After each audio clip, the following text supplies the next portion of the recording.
கன்னியாகுமரி தனியா எடுத்தோம்.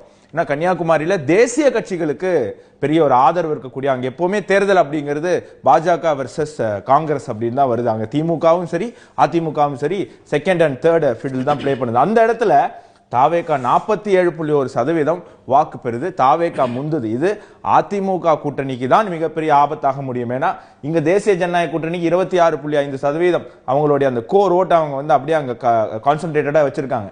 திமுக எங்கேயோ போயிடுச்சு.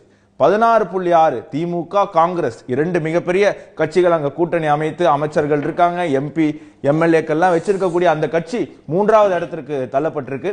நாத்தாக்கா 8.8%. சோ கிட்டத்தட்ட பல மண்டலங்கள்ல 2-3 மண்டலங்கள் தவிர்த்து எல்லா இடத்திலையும் விஜய் தான் முந்துறாரு.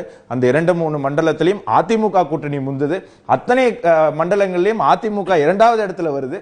தாவேகா திமுக 3வது இடத்துக்கு போகுது. சோ இது எப்படி பார்க்கலாம் அப்படிங்கறத தொடர்ந்து நம்ம கெஸ்ட் பெருமாள் மணி இந்த